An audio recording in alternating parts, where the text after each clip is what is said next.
Everything is personal right here. Everything is personal right here. Ladies and gentlemen, boys and girls, welcome to another episode of Everything is Personal. And today our guest is Marc Lobliner. Did I pronounce your name correctly? I just want to say it's Lobliner, but I stopped correcting people years ago, dude. I should have asked. I always ask people. I forgot. I've been called worse, so I don't even. It's the thing is, unless you're like the only people who pronounce it right are Spanish speakers, because LO is generally low. Yeah. But the English language is so weird that nobody knows how to pronounce it. And also, if you lob a ball, it's LOB. Yeah. So like, who knows what the hell happens when there's an L after the B? And it's a town in Poland. The name comes from Poland. Yeah.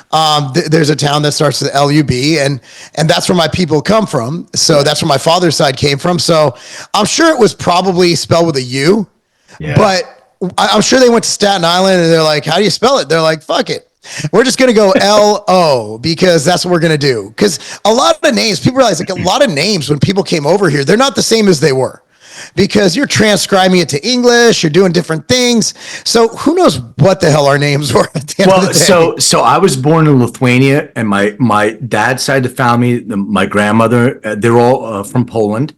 And then my mom, I was born in Lithuania. So my last name is my dad's side, obviously, and they're from Belarus, and it's May, but in Russian, it's Mai. So everybody's like, you change your name. I'm like, no, we didn't change your name. You don't have like Mayer or Mayskovitz or something. I'm like, no, it's May because it's translated like the month May. So I had the same kind of thing.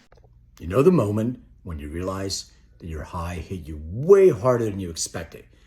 Your heart's racing, your head's spinning, and you wish that you could hit an emergency stop button. Guess what? There's an emergency stop button that's available now, or at least a pause. It's called Antidose. Antidose is a fast-acting THC-free formula and designed to minimize the unwanted effects of high-potency THC, so you can get back to being yourself and fast. Whether you're stuck on a couch or spinning in your head, Antidose helps you to reset, restore, and rebalance. Find out more at antidose.com. Yeah, if you put your name in ChatGPT, it'll actually give you a good kind of feeling of where it's from. I don't know if you've ever done that. Well, I did. It's fascinating. I have a genetics company, so we do genetic testing and analysis. So I've already done all my DNA and all that other stuff. So I'm pretty connected to being a 98% Ashkenazi Jewish. So I know that for so Ashkenazi Jew. I'm 42.3%. Okay.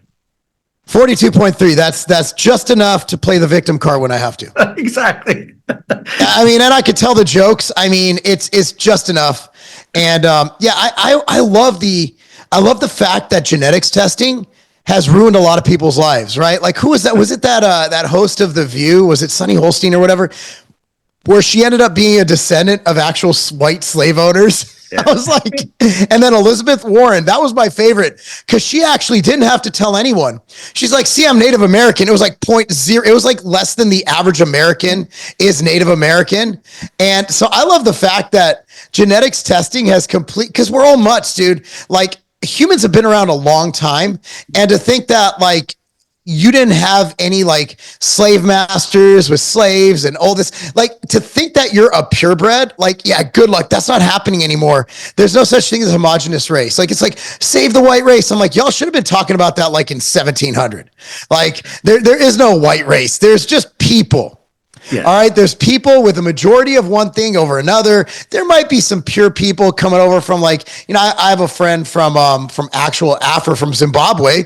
He's pretty Zimbabwean, right? Like, but now he has a child from a Latina. Well, there goes that. He's no longer a purebred Zimbabwean. So it's fascinating how we still get caught up on this race thing when all of us are just a mixture of a bunch of DNA shaken up in a bottle and thrown out. That's why I don't play that shit. It's 100%. Dumb. And there were so many conquests done in the world. I mean, Genghis Khan conquered 3/4 of the world, and Alexander the Great and all these other people spread their seed everywhere. So there is no such thing, including every continent. So people have been having sex for a long time.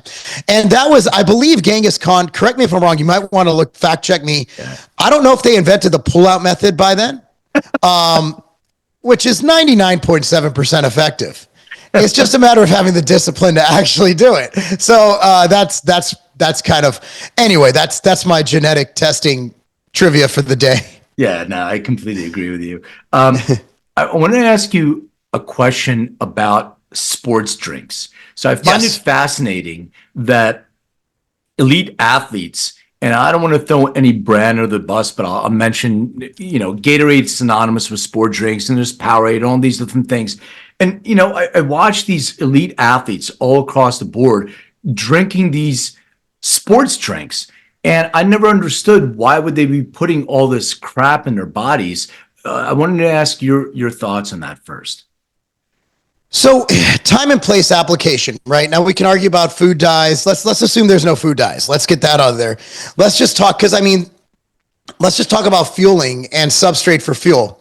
So when you're looking at training, there's a lot of data to back it up. There's some data that was funded by Gatorade, some that was not. So we have this plethora of hundreds, probably thousands of studies. So when an athlete is training, you want a mix of fructose and glucose. And that's what you're looking for. And where Gatorade hits the mark well is, I don't care if it's high fructose, I don't care what it is. You want fructose and glucose. You want those carbohydrate substrates in your system. Now, there are ways to do better, right? Like we have ambrosia hydroglyph, which is, branched chain amino acids, essential amino acids, electrolytes. We have MyHMB, which help prevent muscle loss. Volatile, which doubles the power of amino acids. This is an ad. I'm just trying to give an example. So there are better. But let's say I'm talking to a high school athlete who isn't about to go order. They just want something real quick. They're getting ready for their match or their game or whatever it is. When I'm looking at fueling an athlete, I want them to get carbohydrate during training. And generally speaking, there are ratios of how much you want to get during training. But overall, good luck telling a 16-year-old kid or even a 24-year-old professional athlete, most of them, they don't want to do that either. So the thing about Gatorade or Powerade or any of those aids, as long as there's a good carbohydrate source, generally speaking, fructose and glucose, and if you can get some amino acids in there, that does aid it, that does help to fuel you, and of course, electrolytes, I think you're in a really good spot. So, but if you're going to McDonald's and you're going to the fountain section, there's no reason for you to have a Gatorade. And when I'm talking about athletes, I'm talking about athletes, right? For Gatorade to do as much sales as they do to non-athletes, that's the problem. So you're looking at a completely different thing. Like, for example, athletic bodies use things differently. Like, for example, an amino acid called carnitine, whereas it does pose some risk for heart issues, or I forgot why I'm blanking on the actual thing it upticks. But in athletes, you don't have that because the way they metabolize fuel and the way they metabolize the amino acid and the way their body works. So I would say that overall, drinking Gatorade or any beverage like that, just for shits and giggles, not a good idea. However, if you're an athlete performing at high intensities, let's say you're even a wrestler recovering between matches at a duel, let's say you're a football player, refueling during games, let's say you're a tennis player, whatever, you do want some carb-containing beverage. And in that case, Gatorade, Powerade, they fit the bill good enough. Is it optimal? No. But what's not optimal is cramping. Now, what we can talk about is the fact that they don't have enough electrolytes. There's not enough sodium. There's not enough potassium. Yeah. There's not enough magnesium. Magnesium, you got to be careful. You overdo that, you poop yourself. Milk of magnesia. So, but again, when you're looking at efficacious doses of things and simplicity, Gatorade and Powerade give us the ability to do that in a simple, easily available, packaged good that we can give to high-performing athletes. However, for non-athletes, it would be silly to just go and down Gatorade. Or even for your casual gym goer, we're just not burning enough calories in our hour session of bicep curls to really need that kind of a quick substrate replenishment. Yeah, makes sense. Hey, Marc, I'm a bit nuanced. Like you're going to hate me because I always look at, I get in trouble for this, but I could tell you, I could also argue against Gatorade, but not as easily. Because during training, like people say, your body doesn't need carbohydrate. Well, you're not an athlete trying to win a state championship, or you're not an athlete trying to win a game. It's a different level of of necessity. But No, yeah, I think there you is hit some. it. No, I think you hit it right on the head because Okay, look, cool. when it's an athlete, I remember being a Philadelphia Eagles fan, and there was this game that it was really hot, and I remember Andy Reid was giving them pickle juice, the athletes. So like you talked about electrolytes and replenishing all that stuff, and it makes sense because people, like kids, and they're drinking these sports drinks, but they're not an elite athlete. They're not running. They're not professional football players. That's where the difference, I think, comes So in. you want to know why pickle juice works for cramping? Why? Guess. It's Sodium. not sodium. No. No, it's not potassium. It's acetic acid. So Okay. acetic acid has tremendous implications, and there's plenty of data backing it up and preventing and alleviating cramps. So, for example, we had a game. We coach a high school team, Page High School. So we're their strength trainers, right? So we had a game, and one of our linemen plays both ways. I'm trying to work out his cramp, and it's in his calf, and this thing's like a rock. And I literally have a lacrosse ball, and I'm like jamming it in there. The kid's basically crying, just trying to get it to loosen up. And from that point on, every time I go to the game, I carry some acetic acid powder, and acetic acid powder will do a lot. Now we are in the process of formulating some supplements with it, but acetic acid is tremendous. And you might find that if you want a simple way, pre-event, apple cider vinegar, a tablespoon of that'll probably get you in a point where you're less likely to cramp in hot conditions. There's a simple fix. Apple cider vinegar, the kind with the mother in it, you get that, put a tablespoon, take it before your event, and it might help to alleviate the potential for cramping. Hey, why did people? A question came in my head because I had like a couple people that told me in the middle of sleeping they started getting a cramp, and I was like, maybe you're not getting enough potassium.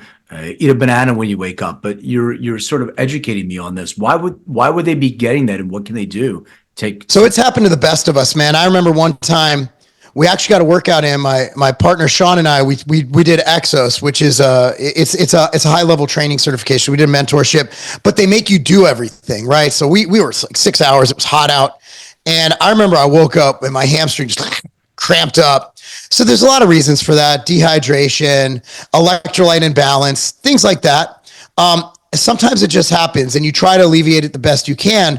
But if, let's say, it's been a hot day, you're training, I mean, man, cramps can come on. And sometimes your body is so, let's say you do a really hard workout, you're well hydrated, you're well fueled, you have your electrolytes, and you still cramp. There is a potential to outrun your replenishment. There's definitely a potential for that. And that's what I did that day, because we tried our best.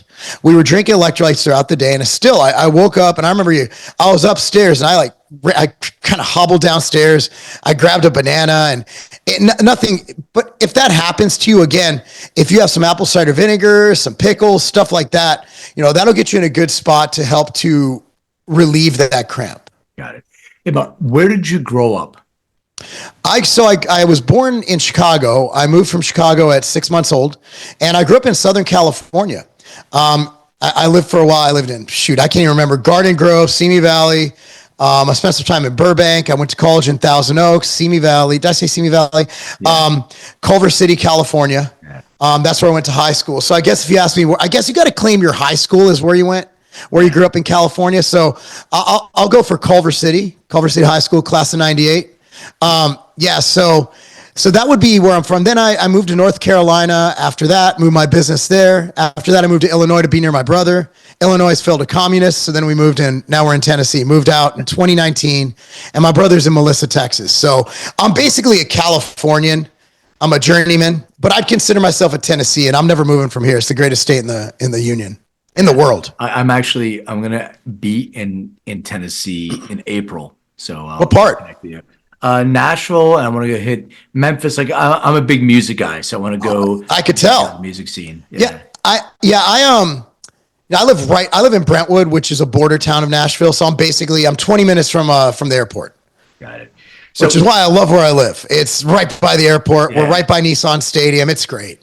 So family-wise, were your parents together? And you just mentioned brothers. So you had siblings as well.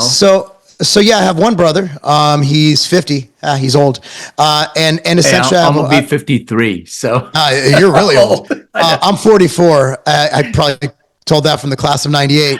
Yeah. I have a mom and a dad. They're both passed away. My mom just passed away in November.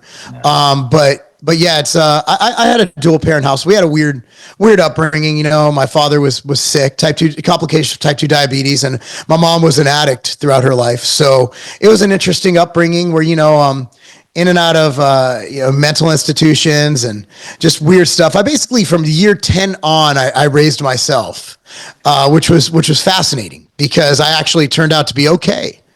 My parents did something right. My brother and I are both relatively successful. Yeah. So, your goal as a parent is to give your kids, make them better than you. Yeah. So, they definitely did that. So, yeah, whatever they did worked, but I don't really want to start, doing cocaine so my son can have the same success I did. I'm gonna go with the whole traditional family thing with this one. So as a kid, were you into sports? Were you into math, art? What kind of kid were you? Sports is life, man. It still is. After I'm done here, I'm going to go coach. We own a youth performance facility in Franklin, Tennessee called Legacy of Carbon. And, coaching is something, I kept getting as I start businesses and I create things, and I guess you call me an entrepreneur, serial entrepreneur. You could kind of label me, but throughout the years I'd spend, multiple weeks a year continuing education. And throughout that, I was able to, become really good at coaching. But as a kid, sports saved my life. You want to know, a lot of kids go to gangs, and I did a little bit of that, but I went to sports and football, the weight room, that saved my life, and it got me into college. It did a lot of things, got me out of my situation. So my way of paying it forward is coaching, but I played everything that I could when I was a kid. I was soccer, basketball. I was starting center on my 8th grade basketball team. I just never grew any taller. I'm the same height as I was in 8th grade.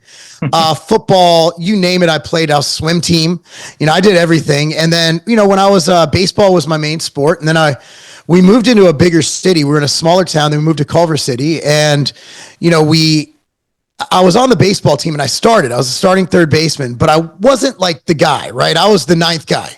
I was the expendable one who was starting. And just because I guess the other third baseman was really bad. So, at that point, I realized that I'm going to just put everything into football because I didn't have the skill set to compete at that level in baseball. And football is a sport where you can almost will yourself. If you're willing to train hard and run head first into people and risk injury, and you could be pretty fast, you'll at least go D3, which is what I did. Yeah. I knew my limitations. I knew what I needed to do, and I did it, and I maximized my genetic potential, and that's what got me out. So sports are life. My kids all play sports.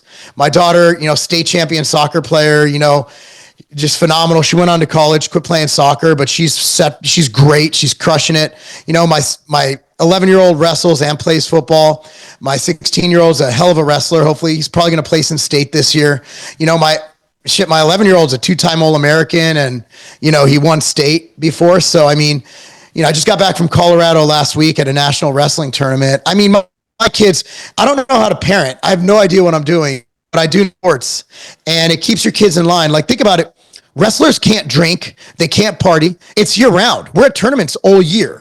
Yeah. So my son, the most he does is he indulges in Chipotle and crumble cookie. That's better than drinking and smoking crack. Yeah. So I always look at sports as you do your best to give your kids the ethics and lead by example, but sports is a way to bring it all together. And I had one rule in my house. That's you got to play a combat sport and a team sport. So all my kids started with boxing and soccer, and then they moved on and they wrestled. My daughter wrestled too. She won a regional championship. And then my kids and then we played so many sports that they found what they loved. And I don't even have to get my son trains 5 hours a day. My 16-year-old, he's training right now. He's off to Memphis for a tournament. My 11-year-old, he wakes up before school. He's in the home gym at 5:30. After school, he goes train some more and does wrestling practice. So it keeps them straight. They come home, they do their homework, get good grades, and it makes my life easy because I don't have to worry about what they're doing. And all their friends are the same way. They're all just they're wrestling nerds or football nerds. They just train. It's great. It's a cheat code for parenting. But when you had the kind of volatile upbringing that you had with your parents, was sports also like somewhat of an escape and having a semblance of there's a structure that you were missing at home? Well, yes, and I feel that if it wasn't for sports, I would definitely be in prison. I had a tremendous anger issue problem back then. I was always getting in fights. In lack of better terms, I was a piece of shit. Because I was fueled by kind of rage, like, cause I'd see, parents with their kids and I'm like, man, it'd be really nice to have parents at home, it'd be really cool.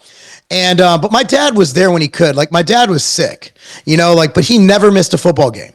Never missed it. But he traveled a lot for work. And then when he got sick, it's like, you just deal with what you got. And I'm glad but I was also like, God intervened in my life a lot. Like, I had a lot of divine intervention. And for those of you who don't believe in God, that's cool.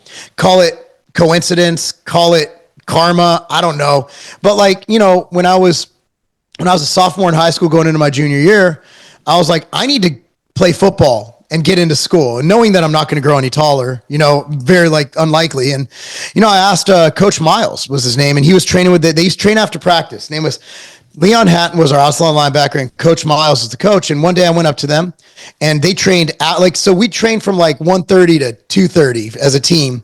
Then after that, Leon and coach would stay after and train till 4. And one day I went up and I'm like, guys, I want to train with you. And they laughed at me and they're like, okay, if you can hang with us today. And I remember we did incline bench press. And they're like, okay, you're in. So that was so Coach Miles and Leon kind of became my older brother slash dad. And then 16 years old, I'm kind of at that cusp where I'm getting really good at football, going into my senior year, got a lot of really good college offers at the time. And I was doing some dumb shit. I was going to get in trouble. I was getting in fights. I was doing bad things. And, at that point, going into my senior year, when I was on, literally got in a gang fight, the fucking weekend before, my wife asked me out. It's I was steered, and my wife's just the best person you'll ever meet. So I was steered in this direction where it was, I didn't mess those up as hard as I tried, right? And so I married my high school sweetheart. So I'd say I had unfortunate circumstances, but on the contrary, how many people married their high school sweetheart and stayed with them for, 27 years now? It's hard to find that. So I'd say it's a balancing act. You have some bad, you have some good. Everyone has adversity. It's just a matter of when you have the opportunity to overcome that adversity, do you take it? Yeah, it's how you overcome that. Yeah, I can relate. I came from an abusive household, and I had a lot of anger. I used to get into fights all the time, and it took me a lot of therapy to sort of forgive my dad. And we have an amazing relationship now, speak every day. But I realized that I'm doing it to myself. The anger is actually hurting me, and the fighting and all that stuff, it just perpetuates that whole, release of cortisol, and it just doesn't solve anything. So it took a lot, it took a long time for you, maybe with sports and having a mentorship in your life. I didn't really have the mentorship in my life, but so I turned to, therapy and all those other things. So did you have therapy as well? Did you see any professionals? That wasn't really something you focused on. So I remember one time, I think my mom had to do therapy for her drug stuff or something. And I was young, man. I mean, those memories have been blocked out, and I don't feel like getting hypnotized to remember them. I remember we sat at the therapist and I'm like, it did nothing. It's the therapist's like, so how does that make you feel? I'm like, how the fuck do you think it makes me feel? It's makes me angry. I will say marriage counseling was beneficial when my wife and I were going through some turbulence. Yeah. That was beneficial because it forced us to say shit we didn't want to say together. But really, in that situation, I never had really, other than counseling with my wife, I never really had counseling outside of that. I've done really well at surrounding myself with really smart people and people who I can learn from. And I try to be the dumbest person in the room, meaning I like to surround myself with people better than me. Yeah. So I have an opportunity to, that's how he deals with it. Well, that's how he deals with it. Like my partner, Mike Rashid, he meditates. I'm like, maybe I should try meditating. So I think you take those things that make sense and you apply it to your life. So I'm a huge fan of counseling. Like, I'm not saying that I'm against it, because it's actually helped my life. But as far as my path, what the main thing I did is I weeded out toxicity in my life. If someone's toxic, I just disconnect completely, and I don't try and salvage it. And it's been the best thing I've done, is that if something in my life is bringing upon toxicity, I get it, I remove it immediately, and I get rid of the toxic thoughts, and I keep the optimism going. And I think that's my secret. Is a lot of people stay in abusive relationships. I'm not just talking about marriage or parental. A lot of people stay in abusive friendships. Yeah. And if you get someone who's supposedly a friend, and I forgot who it was, but not Pope John Paul. One of the popes said, if you count all your friends on one hand, you're a lucky man. Yeah. And I mean, I have some really good people surrounding me, and I've managed to weed out the ones that aren't. And I mean, I'm just surrounded by love. And at the end of the day, none of it matters. What matters is your family. That's what really matters. And for me, I'm blessed to have my immediate family. I have my brother and his family, and then I have these wonderful people surrounding me, and I get to interact with thousands of kids a year through coaching, and that's how I give it back. Now, that's how you bring it all back. So I didn't just take what Coach Scott McCrill is another one. I like to say their names. No one knows who the hell they are, but coaches saved my life. So that is why I'll never make money at my youth performance facility. It's a non-scalable business. My goal is to make sure that Bryce, who's our coach, the best coach in the world, I want to make sure he's taken care of, and I want to reinvest in the community and also in these kids we train. Yeah, like giving back is definitely important. I wanted to, you brought something up I didn't think about, removing toxic people out of your life, especially friends. So what constitutes, how do you know? Some people may not be aware. Like, you can see from a distance that you have a toxic friendship. First of all, how do you know? How do you recognize that? And how do you remove that person from your life? Well, I mean, toxicity comes in many ways. Let's say you're with someone who's always negative, right? Like, there's a guy here, there's a guy recently who, we're friendly, and all he does is talks trash about others. And I'm like, well, I don't need that. I don't need that negativity in my life, right? Or someone who's just using you, like, maybe, oh, can you cover this flight for me? Can you do this? Can you do that? Like, those aren't friends.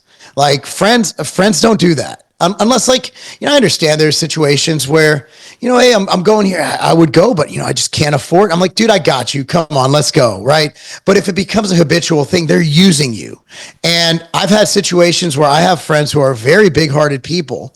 And, especially, this is a positive trait, but it's also one that I think it's abused a lot in the Black community. I say this with affection. There's this mindset of everybody eats, right? So you leave, you make it, you become successful, and your friends, they're just leeching off you, leeching off your success, leeching off your financial, monetary success, and they keep using you. There's been situations where multiple friends, especially in that community, it's not exclusive to it, but it seems to be a thread where, you take care of your friends and your family.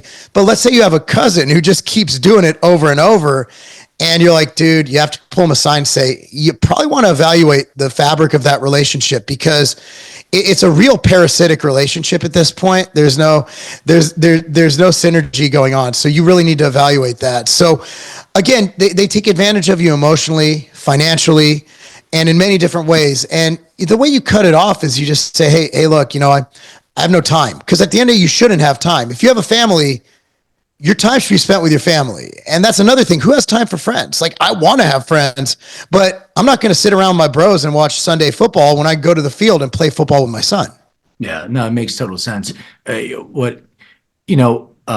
The community thing that you mentioned, I've seen this firsthand so many times, and I love the fact that you call it a parasitic relationship, because in other communities, they still want to empower and take people up with them, but I see that it's being done in different ways, and not to call out a certain community, but like, for instance, like in the Jewish community, a lot of people will teach other people what they have done instead of having a parasitic relationship. So, here's what I did. Here's how you would invest in real estate. Here's how you can build, your own wealth instead of, you can kind of leech on somebody else. So I think it's like, training somebody like the Jesus model, teach them how to fish instead of giving them a fish kind of thing. The Jewish community. And it's funny because people get mad at like when there's a lot of Jewish leaders and they take care of each other.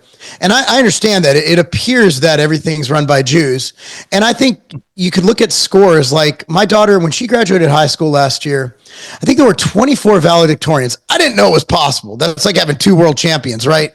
But I think like 70% of them were Indian or East Asian, right?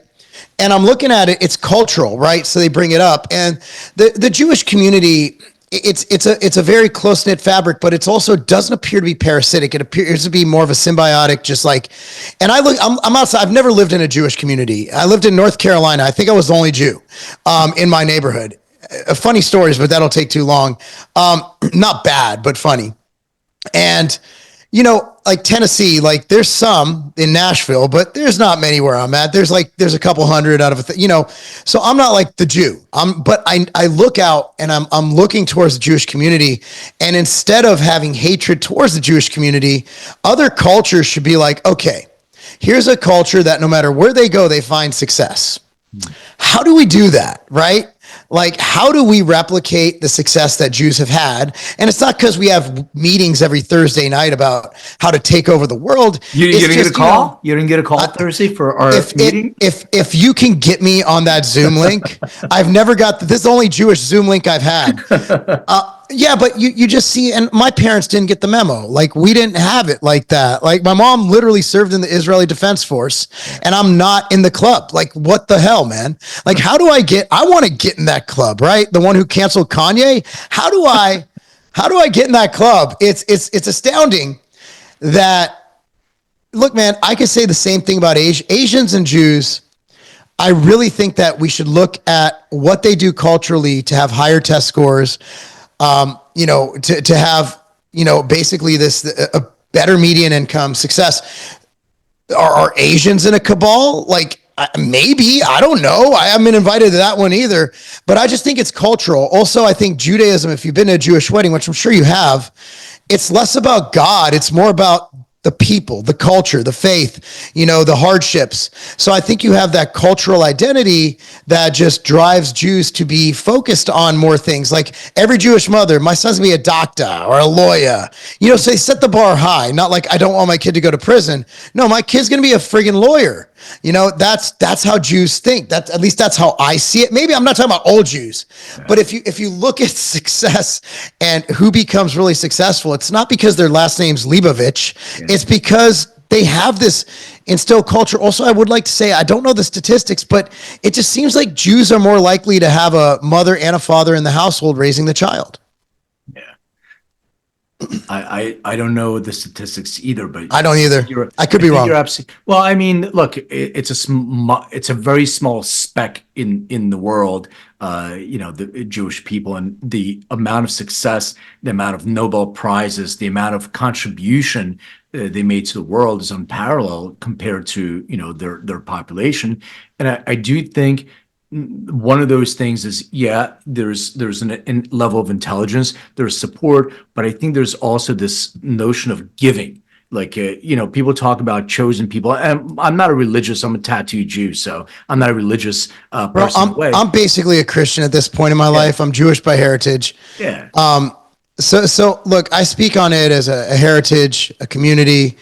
I'm not Jewish by religion, just because it's weird that I could test on a DNA test as Jewish. And when does anybody test out as Catholic? It's really weird, isn't it? Like, you could be a race and a religion. It's odd. I'm like, yeah, how do you know you're Jewish? Well, I have a DNA test. How do you know you're Catholic? Huh? It's my belief system. Checkmate. Exactly. No, I'm glad you said that. So being like, Jewish, as you said, from your heritage, genetically, how did the events like October 7th affect you personally, if at all? Man, you're gonna get me in trouble. Honestly, I don't live in Israel. We have enough problems in America. I don't look, man. I don't like violence. I'm anti-aggression. I understand war, but I don't get it. Like, we're a civilized human. We have this developed, advanced brain. Yet the only thing we could think of is bomb each other. Like, that's stupid. That's some fucking medieval shit. Like, haven't we evolved from that time? My thought is the October 7th attack. First of all, I have to question how the hell did they not catch that, right? Like, the most advanced security system in the world. So that's my brain just going out there ADHDing all over the place. The other thing is, you had to know that by doing that, you're about to get fucked up. And I got in trouble for saying that before. Oh, you're for the massacre? No, I never said I'm for any massacre. I'm just saying with every action, there's an equal or greater reaction. And Israel had to wipe some shit out or else it's going to happen again. They had to set the standard. So I understand it from the Jewish leadership standpoint. And also, look, man, I'm not saying my mom told the truth, okay? Not saying it. I'm not saying it. But I literally lived with an Israeli Defense Force soldier. And she told me back before this even happened, how the Palestinians or the Hamas or whatever the terrorist group of the day is would put their military installments next to schools, inside of schools. So basically, if you strike them, you're going to kill some kids in the process. Again, I haven't verified it. It's just complete, like, just passed down from one generation, not like 10, like from the person who was there. Look, man, these aren't good people. And I'm not saying that I'm not one of those, Palestinians no, they're humans. They're born, they bleed like us, they have DNA like us, whatever. You look at our DNA under a microscope, you have to be a really advanced person to know what the hell. You can't tell a Palestinian blood from Israeli blood. You can't tell that. Well, it's 99.9% of us genetically are identical. It's that 0.1% that makes a difference. So we're all more alike than different. So that whole black people are just the natural. No, they're not. It's not like that. And also, you got to realize, like, most Jews in the Middle East aren't my color. I'm Ashkenazi. Yeah. Like, they're dark. They got curly hair and everything. Because, want to know why? It's really fucking hot there. Good luck being outside without getting a sunburn and being my complexion. So, look, man, October 7th was look, did it impact me locally? No, it didn't impact me. But any violence that goes on does make me think, wow. But as far as America's involvement, look, man, America's got a lot of problems. And my opinion is, let them cook. Like, Israel, do what you need to do. Yeah. Hamas, do what you need to do. It's not our war. But, our power comes through treaties and brokering. And thank God Donald Trump came in and forced his hand. So speaking of that, and, for those that can't see, you have a flag behind you. Do you have political aspirations? Yes and no. I don't know if I want the smoke, right? Like, I get enough shit on social media just for, I could say Ozempic and have 20 people threaten to kill me. It's like, I mean, the thing is, like, for me, it's fine, right? But in politics, dude, I don't want to put my family through that. I mean, it's just so much. And to be honest, I got probably another 5 to 10 years before I divest or think about even getting out of business. There's just no time to be able to do that. Like, my day's booked as is. My day's been nuts today. It's been a crazy week. And that's a great thing because it means I have employment. But at the same time, I would love to make a difference and run for at least local office. But it's such a dirty game. I actually met with someone about running for office, about running for the state house in Tennessee. And it was from the Republican Party. And I'm like, so I'm just going to self-fund it. He starts laughing. I'm like, what do you mean? He's like, dude, it's going to cost you at least $1 million. I'm like, for a local office? Yeah. And then I'm like, cool. What about county commissioner? At least $50K, $100K. I'm like, what? And I mean, so I'm going to fund $50,000 of my own money to make a stipend of $1,000 a month. Okay. So that's not going to work. So it's like, to be able to run for office, you have to have donors. Once you have donors, you are beholden to your donors. So I would love to be at a point in life where I don't have to work. And I could take on donors with the clear expectation that it's not going to influence my vote.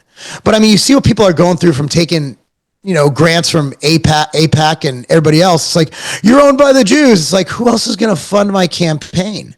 It's like everybody has campaign funding. It's just pick your poison. Are you funded by Pfizer? Are you funded by APAC? Like very few people, except Donald Trump, really, can just go ahead and say, I'm going to waste a couple $100 million on a campaign that I might lose. Yeah. And if you lose, you don't get it back. Yeah, you got to be. So and even if you win, you don't get it back. Yeah. Unless you do the shady stuff like stock trading, like Nancy Pelosi.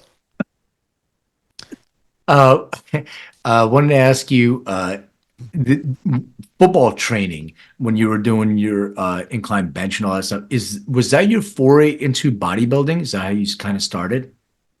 I love games, right? Like we coach, we're on sidelines every Friday night during football season. It's amazing.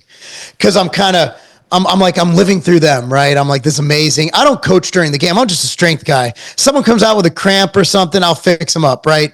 But yeah, I mean, I love the process. Like I love training for the event. So I found that I'd be looking forward to, during the season, I'm thinking during the season, man, I can't wait to get in the gym and get better for next season. And then after the season, I'm like, man, I can't wait to play. So I found that I loved it just as much. And it's just, I can't imagine not being able to do what I do. I can't imagine not being strong. I can't imagine, not being in shape, not being able to, I run here and there, not being able to sprint, not being able to do things with my kids. So for me, bodybuilding was just, I did that for business, to be honest with you, because when I started my first company in 2004, well, I was a shareholder before that, but I wasn't an owner. I guess you call that an owner, but nonetheless, I got fired. That's why I started my own thing. Can't fire me. So, I just, bodybuilding for me is just, it becomes kind of like, tattoos, right? Like a tattoo, you get, you express yourself through artwork on your body or words of your children's names, whatever. In bodybuilding, you express yourself through your physique. So it's very artistic and beautiful if you look at it, and if you look at it shows the capabilities of the human body. Whereas there's awesome things, like there's guys like who could run like Usain Bolt. There's guys who could throw like Patrick Mahomes, and there's guys who can build nice physiques. And I think those are all beautiful expressions of the human body. So when you say you did it for business also, you had a nutrition business, MTS, yes. I think, right? No, that was Civation. I sold that in 2011. And we couldn't sell product. I mean, we could, but it was slow. We didn't have the money to really market. And back then we didn't have social media, really. We had Facebook, I think, in 2007. This was before 2007. So there was message boards. So I was like watching, like, what if I like competed and like blogged it? It was not a vlog, a blog. Like straight up, you're literally just writing down your workout and just posting a picture once a week. And it started to get traction. And so I competed in my first show and I won my class. And you want to know how? I was the only guy in my class. So I noticed that I'm like, shit, sales actually ticked up a little bit, not a lot, but a little. And then I did another show, then another one. And in 2013, I got my pro card in NABA, which is a small organization. And then I was like, yeah, this is great. Got my pro card. I'm done. So I took from 2013 through 2021 off. And then to box because I wanted to fight. And then, in 2021, my wife's like, you've had too many concussions. You're becoming retarded. You should probably not do that. And I'm like, I need to do something competitive. Can I bodybuild again? She said, we'll talk about it. And then there was a show in 10 days. Like a week later, I found out I'm like, hey, can I do this show? And I trained for bodybuilding forever. And she's like, yeah, whatever. And I won it. And then I'm like, I'm going to go for my pro card. So then I did North Americans and got third. I'm like, I don't know if I could do it. And then I'm actually growing a little bit because I hadn't bodybuild training for a while. And I'm like, let me try doing the USA, see if I get it there. And I got a pro card. So it was, I took years off, but boxing's brilliant. When you know boxing, it's so magical to watch the art form. Like you look at music as art, and I do too. I'm sure you do. I look at what the body can do as art. For me, it's the greatest form of expression to express yourself through athletics. Yeah, I love boxing as well. It's Sweet science. I like UFC, but it's nothing like boxing. Just it's a whole different art form to that sport. How I'm friends with a bodybuilder named Danny Hester. He won like Oh yeah, legend. Danny. Yeah, he's been on the Fucking show. He's a legend. good friend of mine. Boxing, he's also into martial arts and all that stuff. But when you get a certain physique, doesn't that impact your ability to box as well? Oh, absolutely. That's why it was terrible. I mean, so I didn't bodybuild for those 7 years, but for some reason, and people could say, why would I take steroids to lose muscle? All right. So I was literally trying to downsize, and man, it was, I couldn't, like, my body just held on to the muscle. So I got a little bit, I was less jacked, but I was still lean and shredded. I was still like 210 to 220 pounds, depending on the time of the day, or the time of the month, whatever. And I mean, yeah, it was absolutely a hindrance. Because I hadn't been training, since athletics. So I'm like, I took from, when I stopped playing football at like 20 to like, 30, 33. That's 13 years of just lifting in one plane, just one form of training. So that's why I make sure to do more movement training in my life now. And I always think I'm going to come back to boxing, but then I'm like, my thumb's really messed up. Like I have no cartilage left in my right thumb from doing it because, 7 years is a long time to be hitting things. Yeah, and yeah, I mean, I sparred a little too much, I think, because I loved the action of it. I loved actually competing. I only had 2 fights, but it was, for me, it was just something. I just felt like I was more calm, right? Because I got all that aggression out, and I didn't want to. Not that I hit things, right? But I was like, I'm good. Someone cut me off on the road. I'm like, have a nice day. It's like, it didn't bother me. So that's why if you look at the most chill guys in real life, it's combat guys, like wrestlers. And they're not fighting anybody unless they're on a mat or in a ring. Right. They're not, this is not worth my time. You always got to watch the guy that in chaos who's calm. If there's a fight going on, they're not getting angry. They're not pushing. They're just calm. That's the person you got to watch out for. Because I disagree. I'm going to disagree with you. You got to watch out for the guy with the cauliflower ear. Yeah, that's it for sure. That motherfucker. That motherfucker. Like, oh man, I was at that wrestling tournament in Colorado. Ben Askren was there and Dan Cormier. Yeah. And man, and we went to Olympic Training Center and watched their training. It was amazing. It was an amazing event. My 11-year-old, what an amazing weekend, right? And I'm like, bro, you've been wrestling since you were like 8 years old. Can you imagine how fucked up your ears are going to be? So my son wears these magnets on his ears that kind of break up the scar tissue because my 11-year-old's already starting to get them. Oh, shit. My 16-year-old, his left, I think his right ear is a little bit cooked right now because he shoots to the left sometimes. So I'm like, yeah, you guys got to start wearing that headgear more. For sure. They don't train in headgear, man. They hate it. I'm like, yeah, but I think they want it. I really do. I think they want messed up ears. I might just mess mine up so no one fucks with me. Exactly. That's a good point. Because Ben Askren, dude, like he's a great guy, by the way. I've talked to him a few times offline, finally met in person at the tournament. And man, his ears they're rough. I was like, man, how do you hear? My buddy can't wear AirPods. They don't fit. His ears are too closed off. He can't wear AirPods. Yeah, that's crazy. It's funny. So with longevity, I just came back from the A4M conference in Vegas. It's the largest longevity conference, and what some of the things they're talking about is the disease of aging, how to reverse a lot of that stuff, and a lot of that stuff is being done with stem cells and senescence, removing the senescent cells. But the first thing they're doing with David Sinclair's lab at Harvard is reversing blindness. They were able to do it in mice, and now they're able to do it in monkeys. Now they're going to move to human trials next, and we can start reversing. You're talking about hearing. The next one they're going to go is hearing, and then they're going to start reversing all these different things that are going on in our bodies inside. I'm not sure they actually have a plan to do anything about reversing cauliflower ear, but that should be one that they just don't look at. You could surgically fix it a little bit. Yeah. Like they could do a lot with surgery, man. Yeah. They can make boobies bigger. I know that. I heard that somewhere. Yeah, I'm not mad. But yeah, it's the cauliflower ear is when I again like I don't know if you know Gina Bontempo. She's a right wing kind of pundit. Used to be Candace Owens' manager. She's local and we hang out occasionally. She's good friends with my wife. And the first time we said her husband's name is Adriano, and we're sitting at lunch and I think it was his. So I'm looking at his left ear. It was his left ear because I'm sitting on this side of him at the table. And then we're talking and he turns his head and I'm like, oh shit, you're a killer. He's like, I'm like a master jujitsu, whatever. I'm like, okay, now I know not to fight you. Like I instantly, like he just looked like an unassuming smaller guy that I could kick his ass, you know? Because men always size up other men. Can I kick his ass? And then he turned his head and I'm like, nope, can't kick his ass. Exactly. I knew right then and there. It's not a fight I wanted, but if we did get in a fight in that restaurant, I want him on my team. Yeah, that's funny.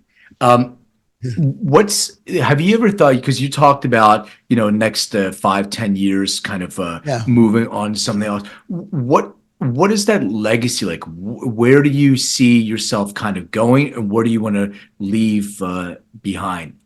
Well, you just said the word legacy. It's our youth performance facility. I want to coach kids full time. I mean, that could be 10 years. It could be 20 years, but we started our facility. It's a passion project, and I want to be able to, just get up at 6 a.m. Like this morning, we're at a high school at 6 a.m. coaching the football team through strength. Have some group sessions during the day and do that.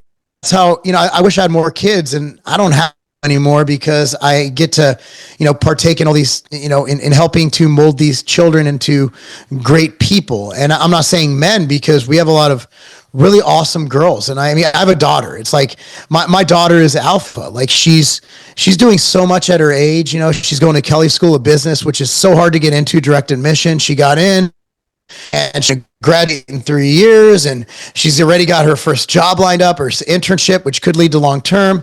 She's a server at Outback Steakhouse, making server money. I'm like, this is great. My 16-year-old started his own car cleaning business. Like, I'm not telling him to do this. Like, my daughter comes home for winter, and I didn't even know she was doing this. She's like, she's working every day. She's hustling. She's serving tables. I'm like, this is great. So they know what it takes, and she's setting up her interviews and everything. So, but that's because of sports. They're goal oriented and they want to be successful. And they also know that in the sports they're in, there's no NFL. Right. So it's just a stepping stone for their career that'll teach them the work ethic, dedication, and perseverance needed to get to that next level. So I have a few questions that are music related that I ask all my guests. All right, let's go. All right. So the first is, do you remember, and if so, what was the very first concert that you attended? Oh goodness. It was probably later in life. Bon Jovi and Kid Rock, they were performing together. And after Kid Rock opened for Bon Jovi, and after that I could have left. Now I'm not a big Bon Jovi fan. And you might be, I never understood. Now Kid Rock was the most talented musician I've ever seen. Not because he played 7 instruments, sang, rapped, did the harmonica, the drums, the guitar, the banjo. He did it was amazing. And the guy's flying around. He had to be high on something. And Kid Rock was I don't think I'll ever see a concert as awesome as Kid Rock. If you've never been to a Kid Rock concert, you need to go. I don't know if you've ever been. Yeah. I've been several times, and I saw Kid Rock when he first came out as just a rapper. He didn't even do a singing or playing the instrument. So super talented guy. What was the last concert that you attended? That'd be it. I'm not I hate crowds. Yeah, I figured. I hate crowds. I really do. I'm one of those where even if I have season tickets to a football game, I'd rather sit on my couch. I just don't like stadiums. I don't like crowds. It's just me. I'm a boring guy. like my buddy's the head coach for University of Michigan football team. And he's like, when are you coming out? I went out last year with my son. It was amazing. We stood on the sideline when they beat the year they won the Natty, right? And it was a great experience, but it was so cold. I'm like, dude, my house is heated, multiple camera angles, but it was cool because we stood on the sideline and, you know, we got the really cool seats that the coaches give. But yeah, I was like, man, my couch is, and I didn't have to like fly here, you know, it was great. All right. So another music question. For the next year, you can only listen to 5 albums, and you don't have to remember the name of the album. You can say it's a Kid Rock album, whatever that is. What will be those 5 albums? Oh Lord. That's a good question. So I've gotten tired of a lot of things, but I'm going to have to throw the old the Metallica, Enter Sandman, whatever album that was on. That brings back my childhood. I've always liked Kanye. I like his original stuff. Was it High School Dropout? Love that. Going back, man, you got to go back to where I came from. You're going West Coast rap. I know it's not in anymore. You're going with the old school Dr. Dre, with Dre Day, The Chronic. That was the name of the album. Some of Eminem's early stuff, like I could still listen to his first album over and over and over, and that leaves me with one more. Don't laugh. I'm gonna probably go with Creed. It's eclectic, man. But now I'm into country. Oh shit! I gotta throw in Toby Keith. There you go. Toby, the original Toby Keiths. Those were any Toby Keith album. Give me that over any of those. I forgot about Toby. Yeah. God rest his soul. Yeah. Got it. Okay. So final question. Please describe what your room looked like growing up. So actually, you see that over there? There's a Kirby Puckett. Yeah. That was on the wall in my room as a kid. I had Kirby Puckett, Michael Jordan, Ryan Sandberg, the second baseman for the Chicago Cubs. And then I had, so those were 3. I had some wrestling posters. I believe back then it was Hulk Hogan or something. Yeah. And random football things. So my room was sports. Kirby Puckett was my idol growing up because he was built like me and I played baseball. Michael Jordan's Michael Jordan. Yeah. I don't need to say anymore. And Ryan Sandberg was just underrated. Such a great infielder, you know? And then I got more into football as I grew up. Baseball was my sport up until about 9th grade. So, you know, as I got older, then it's like, you know, but yeah, it was sports oriented, you know, very sports oriented. And my family moved a lot, so I never got a chance to really nail down a decor, but there was always something sports in there and something WWF at the time. Yeah. We didn't even get into the wrestling stuff. That should be part 2, because I was a huge wrestling fan when I was a kid. Also, well, my training partner, he moved recently, but Sheamus in WWE. It's funny. We came off the plane from, so we haven't trained together in probably 2 months, and we came off the plane from the Colorado trip, and I see his name's Steven. I see Steve. I don't call him Sheamus to him. That'd be weird, right? So I'm walking, and he's looking down. He wasn't even, and I shoulder bumped him, and I was like trying to get him to try and fight me. And he's like, oh man. And we were just like, and one of the kids came off the plane. I had no idea. He's a huge Sheamus fan. And he literally like starts crying. Like, I didn't know, you know, Sheamus. I'm like, I don't wear a shirt that says I train with Sheamus, you know? And so he's like, he held me his phone. He's like this, he's literally shaking with his phone. I'm like, do you want me to take your picture? Like, it was so cute, man. That whole trip. And all he's going to remember is, and what are the chances his flight to San Francisco for Raw was in San Jose. So he flew into San Fran. His flight was on the same gate that my flight from Colorado was. Oh, wow. Same gate. Yeah, it was amazing. So yeah, WWF was bad. Yeah, that got Ultimate Warrior got everyone into training. That's for sure. Marc, where can people engage with you? Where can people find out more about you, your company, and all the other things that you're doing? If you want to support me, tigerfitness.com is my site. That's where you buy stuff and my company gets money. That's great. One of my brands is Ambrosia. This is Planta. It's available at every single Sprouts location nationwide. GNC, Vitamin Shop, all the big ones. Also Tiger Fitness. You can find me on Instagram at Marc Lobliner, MarcLobliner. Twitter is Marc Lobliner. YouTube is youtube.com/Tiger Fitness. Got it.